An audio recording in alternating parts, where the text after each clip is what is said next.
you know, my name is Nonoy. Ilang taon ka na? 8 years old. Ano gusto mong maging? 11 years old. And ibig sabihin, ano gusto mong maging paglaki mo? O, tap na laki na ako. Ano gusto mong maging? Gusto ko naging sundalo. Sundalo? Bakit? Ngayon pa? Bakit? Ang sundalo pinapatay ng kalaban.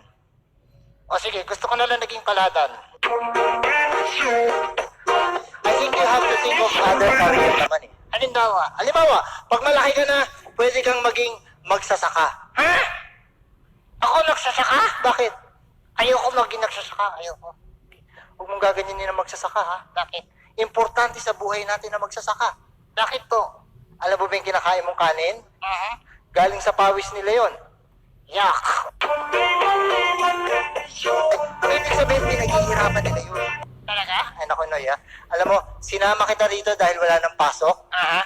Pero hindi ko gusto yung ginawa mo sa klase natin ha. Bakit, teacher? Nakita mo ba yung mga report card mo? Nakita ko. Puro bagsak. Ha? Naku, pinakita mo sa nanay mo. Siyempre.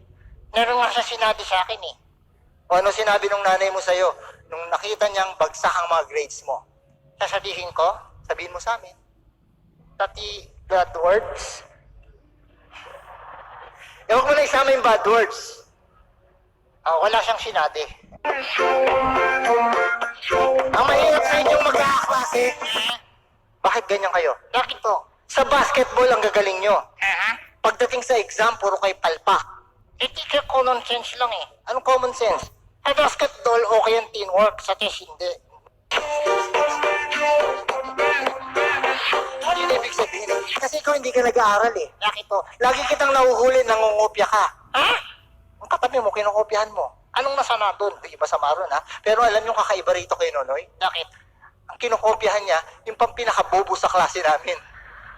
Eh, teacher, okay lang na strategy ako eh. Ano yung strategy mo? Pag sinulat niya true, susulat ko false.